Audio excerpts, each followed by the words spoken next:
In this video I'll be talking about Morphling. Time to test the waters. Right now Morphling shift, ever since the new patch, has been moved to level 1, and level 1 shift is like level 3 before. So in a way this is a buff. It's just with the change now that you need to buy Bassi on the lane, you need to buy a band. You start with a band, then you can get a wand, I mean just a stick, if you feel like you need it. If not, you just get Bassi after the stick. So your item build should look something like this. This should be your item build: band, Bassi, stick, and then you can see if you want to finish the wand or not. After that you get a power dress, and right now it's not that important to have this morbid mask because you can go straight to the bigger item. Like in some games you might want like a dragon lance. In some games you would be more willing to buy Yasha and just go straight for the manta, but you don't want to rush E-Blade either. And why Morph is so good in the lane and how you want to play the lane is you want to play heavily on deny creeps until you get your timings, and then you can be left alone. You don't need a support after a few levels. You can just own almost every offlaner alone because you have such a high damage from your shift, and you want to be constantly shifting this in between. Like you want to be shifting max Agi when you deny creeps and so on, and when they go on you go back to strength. That's why Bassi is so good on this hero. You want to sit on the safe lane for as long as possible with this hero as well, and potentially pressure the tower. If that is impossible, you can do the same to the enemy off lane, and this hero is good at pressuring towers because it deals a lot of damage with right clicks. Really good at farming ancients if you don't have another option, but it should be your last choice. Again, you need to apply sideline pressure with this hero as well because it's hard to catch, and most of the times you just have the freedom to push lanes for as long as you want. Your skill build on the lane should be at level 3. You need to have 0, 1 and 2. You need to have this adaptive strike because right now level 1 adaptive strike is only 50 mana. You can legit spam it to get a range last hit, you can spam it on support, you can spam it on offlane. Every time you have it off cooldown you can legit use it right now, and that's why Bassi also has extra value because of that spell. Costs only 50 mana. It's just so good right now. Then you can max out the waveform. You don't really need your root. Early on you just want to get to that max waveform, and then you get the talent waveform again. Then the next talent is 15 Agi, which is so good. Level 20, I personally prefer the 20 strength because it's just endless amount of stats, and when you combine it with Dragonlance, Manta, Skadi, you're just like 3k HP or something, and you deal with like 300 damage. It's just insane. In some games, let's say you're playing a combo, when you're playing with a Willow or a Sand King or a Bara, you have the potential not just to play a right click morph, but you can also play with Ags, and that's when you need to play, on 16-second morph duration, and you need to play more on your root, but that's just rare cases, and I personally don't really like playing on those combos. I mean, it feels nice, but I feel like the safest choice is to always go right click and not rely on you getting a replicate from your teammate. But this is just like an optional way of playing it. Counters to the hero.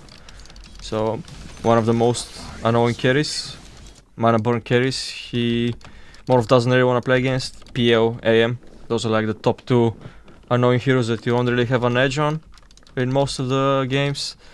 Next on the list is AA because you can't really phase shift this. Another that potentially annoying hero could be like a Void, but it's not really that big of a problem if you get a good lane. ET has always been like an annoying hero to deal with, and you have the rest of the squad like Rastas and Lions, but you don't really care because you just do too well on the lane right now, and they can't deal with the fast tempo. So even if they have some disables, it doesn't really matter. You get too big too fast, and there is no counterplay to that. Morphling likes to play with heroes like tanky 5s who like to soak damage or heal you instead, like Abaddon is really good, ET, Clockwork, Witch Doctor is potentially good because he heals you and you push the lane together, Undying is decent, and in general heroes who like to go in and soak damage for you. Tusker is one of them. Barotroom can be good as well in the right game. Heroes that Morphling is really good against, those are like low pressure offlane heroes, and heroes who can't really last hit because they have low damage. So I would say Darkseer is one of those heroes. Magnus is kinda bad against Morph on the lane. Bristow doesn't really have reach to you, he can't really get to you at any point of the game. In general, Morphling has such a fast timing that most of the games he one-shot carries with the E-blade timing. Let's say you're playing against a PA, a Void, even a Jug, you just one-shot after you get the E-blade. Plus you have a really strong lane and you can speed up the game. That's why it's one of the best heroes right now. Now I'm gonna talk a little bit about how to use the morph spells to its full potential. Other than the lane where you spam Adaptive Strike almost on cooldown when it's level 1 to get last hits and potentially to harass offlaners and supports, it doesn't matter, just harass heroes. You don't really use waveform on the lane, just like an escape mechanism. But once you get more levels and once you start breaking the laning stage, there is a few cute tools that you can use. Imagine you're pushing an enemy like the offlane wave, and then this wave comes and you click a few creeps and you get them low, and then you waveform on the exit. This way you minimize the chance of you getting caught and you just push the wave faster, and it should be just on the exit when you do the waveform back, so you're faster to a safe territory. You can use your spells while you're in the waveform. Let's say you buy any blade and you want to kill a support with as little as possible risk of you, like if this support like hexing you, for example, you're playing against Rasta, what you can do is you can waveform towards the Rasta and then you use the E-blade when you're like around halfway through. You can just E-blade this guy and hit him with a waveform, and this way he dies without having a chance to hit you back. And I'm gonna show you how. You just waveform and you use the E-blade inside the waveform. This way the supports have no reaction time and you just one-shot them and they're like, what just happened? Kind of. This is like a really cool concept. You can use it as well as, like, imagine you're being chased and this guy is chasing you. Let's say this guy is chasing you and you want to run away. You can also do it when you're exiting, when you're going back. You can use it like backwards. Imagine you waveform back, but you still use it. This way you can escape and still kill the support who's chasing you. So I should like this. You still get the waveform out, but you also shot him in the face, and it's pretty cool. Another spell that you have as Morphling is that in some of these fights, let's say you wanna kite like a bristle, and you can just walk in the fight with max strength. Once you walk in this fight and you wanna kite this guy, what you can do is just you stun this guy and then you run away, try to reset. Or like let's say you guys are chasing a Void and your team is trying to catch up with you, but you're faster and you wanna kill this Void. Then what you can do is just walk in before him, then you jump and you stun him, and then this way your team can catch him up, and then you can reset back to full AG and kill him back. Which is something you can apply not just to killing Void, but just in general concept.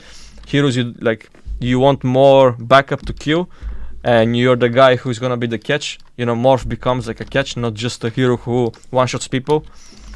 This is like a really cool thing, and you can also, you know, put them out of position. Let's say this Bristol guy is pushing a tower and he's like coming to you, trying to hit this tower. And then your team is behind you. What you can do is you just waveform in and you push him back. This way he's zoned from the enemy team and then he's in your hands, which is like a cool thing as well that can be abused if the enemy guy is sleeping or something.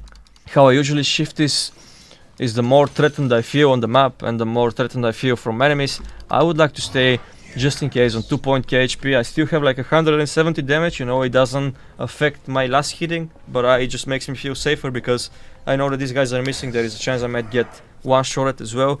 And like the moment I see someone and the moment I'm really confident to fighting, that's when I go into full AG. And if I want to go in the fight, I'm gonna try to use E-blade first and then go back with full strength in the fight. This way you minimize the chances of you getting caught by like some random spell and just dying out of nowhere. Morphling ults is specifically good if you're playing against heroes like a Razor or a Lifestealer or even a Darkseer, who you can get the vacuum and run away. You always have this extra potential, especially good against Void. That's why maybe Void and Morph are kinda evened out, because right now the Void second spell is really annoying, the time dilation, and once you get it with Morphling, you just jump in and you're mega annoying, then you jump out with the waveform.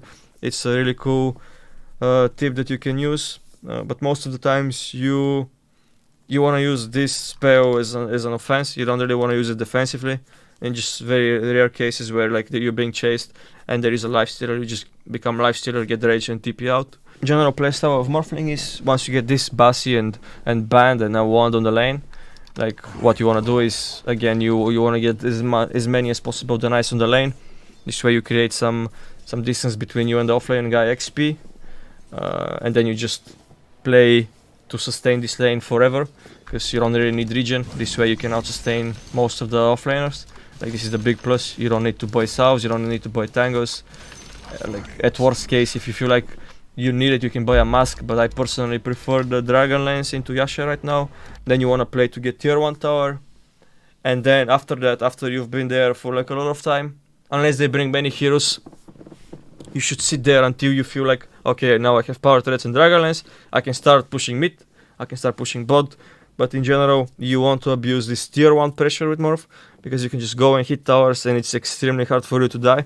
Going to mid is always good if you have the opening, but not every game is gonna be easy. It's really good at killing Ancients, so after you, let's say you get every single tier 1 tower, you can lean back a bit towards Ancient, and you can start focusing on your first big timing. Usually it's the Manta, and then depends on the game, it could be Manta into E-Blade, it could be Manta into Skadi, and that's when you can even look into taking these edges and start threatening tier 3 towers and just abusing the map. So in this game I am playing Morphling and Undying against Void Spirit Darkseer, and I just know that these guys, they're gonna rely heavily on the first 2 waves.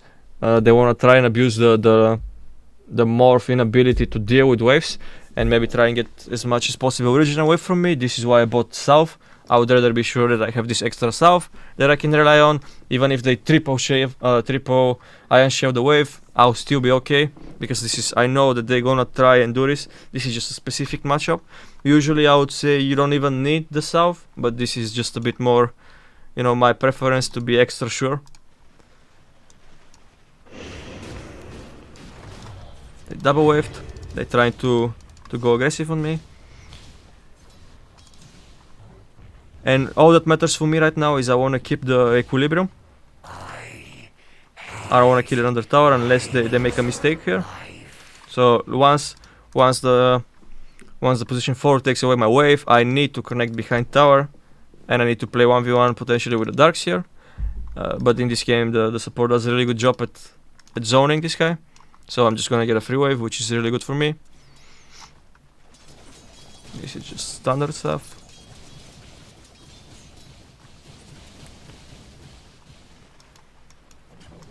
And another note that's good about you selecting items is that in this game I decided to buy Bassi first, because my position 5 can also abuse this extra mana regen. You know, he's Undying, he's gonna spam the whole lane. Let's say tomorrow you're playing with another hero who's gonna spam spells, you can just buy it Bassi first to benefit, 2 heroes benefit from this. It's like extra value. Another cute thing that I did is that after I denied the whole wave, I'm gonna get the smoke camp and pull a range creep, and then I extra got from them. This is not gonna happen a lot, but you know, if you see an open camp, you can just abuse this, and then I extra got. It's super nice, and I aggroed the creep wave, not with the last hit, but with adaptive strike to get the pull. This is just cute stuff. I got 2 creeps, and then I'm in a really comfortable spot when it comes to XP and gold and pressure. I'm getting to level 3 very smoothly. And it's really good.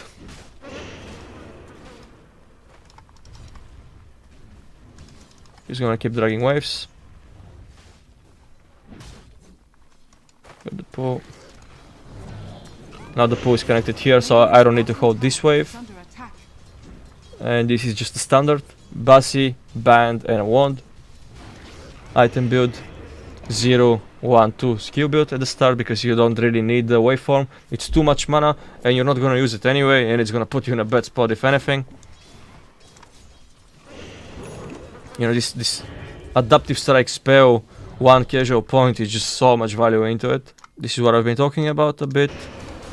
Like, I can just waveform and adaptive strike, and that's enough. I can just go back to farming. I missed 1 creep, but I decided that even if I miss this 1 CS, I would rather take a salve away from the offlane guy and apply extra pressure, and then I can go back to farming, because now I'm level 4, I have Bassi, I don't have mana issues, I can just spam spells.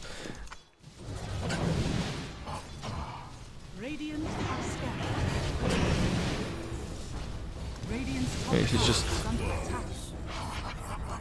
fighting stuff. Oh yeah, when you use a salve, you know, you wanna pump as much as edge as possible, so you get this full efficiency salve and you can be up to full HP.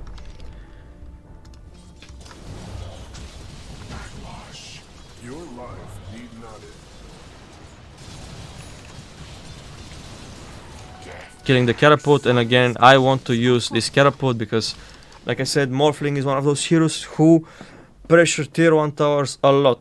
Like, it's hard for you to die, you have this regen, you have this high attack speed, high damage, hard to die, you just have every tool you need to pressure towers, except abilities. So I kill the enemy catapult and I want to use this one as much as I can. It's fine even if it's just a few hits. Now I'm gonna try to make this guy having a hard game, hard lane.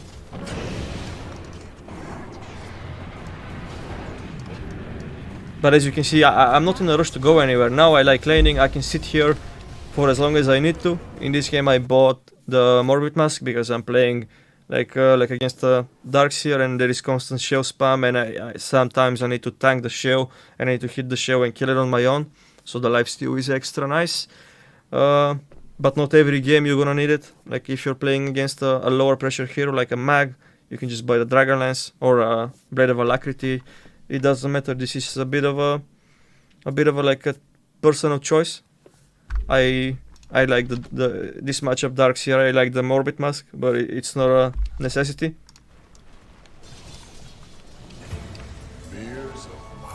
I just keep pushing the lane, farm jungle, you know, repeat this. And in this game, I know that I don't want to rush E-Blade because these guys are kinda tanky. They have Spectre, Darkseer, Bristow. If I buy another E-Blade, I feel like I'm not really gonna achieve enough with it. So I'd rather buy this Manta and be extra annoying. Almost no potential to die. The only way they catch me is this Grimstroke spells, but with Manta I can also remove them. And even though I found the Possessed Mask in this game, Morbid Mask still has some value because Satanic right now is kinda buffed, you know, it's a really good item. Even though it's expensive, it could be a nice third, fourth item. So this mask, it's not gonna hurt you and it's just gonna make your life easier. So another cool move that you can do once you feel like you have all the freedom in the world in this lane is that you can easily go to the enemy ancients and you take their farm away. In this case it was triple stacked, so it's like kinda hard for me to still clear it, but in the next game you play, it could just be a single camp and you're just gonna clear it and back to the lane. This way you're gonna have so much efficiency. Just this was a bit unlucky that I have triple camp and I can't really clear it, but at least I still forced him to be around. And I TP'd the Spectre to come and farm it because they felt the pressure from this move itself. Now if you look at it, it's still 11 minutes and I don't want to move. I just like my lane. When I'm Morphling, I don't want to go anywhere. This is the place I want to be. Just chill, farm. If nobody wants to touch me, then it's okay. I'm just gonna be here. Now they're tipping. And you see, like, Morph is just too strong early on, and people, it's hard for Morph to get bullied on the lane. Like, they need to invest so many heroes. It's just 2-3 heroes, it's not enough most of the games. Then we get this tier 1 tower. This is like, I don't know if we're gonna get it, but this is a huge force of TP. We force their best hero to be on the weak lane, which is really big. This is my goal, to be honest. And now after I force the BB, it's like the tanky hero concept. If it's a Timber, a BB, once they TP, you don't really have anything else to do there but just move away from the opposite side of the map and then easy life, you know. They can't really run away from top to bot. It's just so much wasting time if they do that. Now, sideline concept of pressure until somebody comes. I'm just gonna hit and hit until they react to this.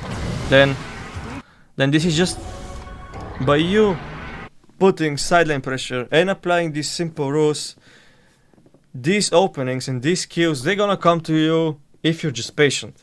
So it's not, I'm not even doing any specific good play. It's just I'm applying pressure, then they come to you, they make a mistake and you punish it. It's like you wait on mistakes. It's not that you're playing like a crazy god or something. It's about you applying those concepts and then results come on itself. Then I like to mid and then we get mid tower, and like I'm close to my manta. After I get that, I'm gonna focus on aegis. The good side about Morphling is that he's so strong that you can easily invade the enemy ancients as well if you feel like you're strong enough. This tier 1 is my next objective. We're gonna find the Q as well. Dire's middle tower has fallen. Radiant's top tower is under Radiant structures are fortified. I force another TP. Another TP. And now, after those TPs, I can just run away, TP mid, do the same on the other side of the map because they wasted TPs. Mid lane again, I'm pressuring mid because I feel so strong, and you know, mid lane gives a lot of information.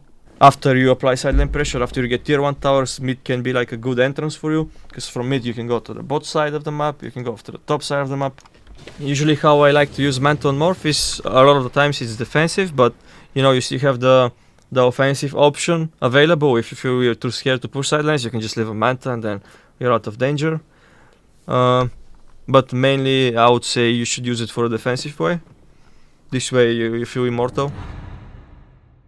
Basically how I play Morphling, and not just Morph but other heroes concept as well, is that I play a bit the cat and mouse game. And you know, I want to force these heavy rotations from the enemies, and then I can abuse the other side of the map until the moment I feel like, okay, now it's my time, you know. Usually for Morph is the Manta Skadi or the Manta E-Blade, and then you're like, okay, now I want to force Rosh fight because I'm that strong, and now it's my time to shine, and I don't need to engage in these stupid fights, in these random fights. There is no need for any of that. If you just play a simple game, you're gonna have good results, and like, you don't need to be like a flashy player. You don't need to make some crazy plays in order to win the Dota. I feel like Dota is a simple game if you break it to small details and you focus on them and you don't forget about them. And I think a lot of the times why people look confused in games and why they start dying and they start losing games is because they break this concept a lot of the times.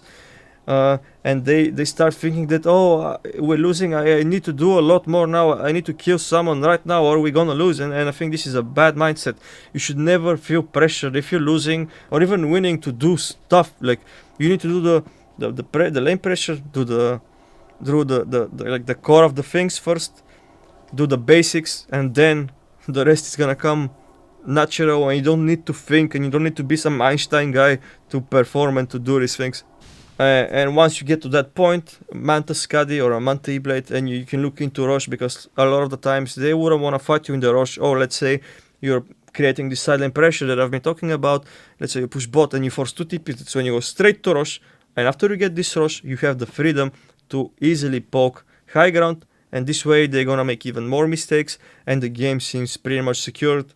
And this is like such a high speed hero, and that's why I think Morphling is really good, and you should not give him a free lane. Another cool part about Morphling right now is that even if you feel a bit insecure, or if you like the morph, the replicate is a bit complicated for you to use, you're not sure how exactly it happens, you shouldn't feel stressed about this, because this is like such a small part of Morphling gameplay, and you don't even need to be good at it. Maybe eventually, after you keep spamming Morph, you're gonna get better at it, but at the start, you don't need it to win games, you don't need it to win pubs, so don't be discouraged from picking it if you feel unsure using this spell.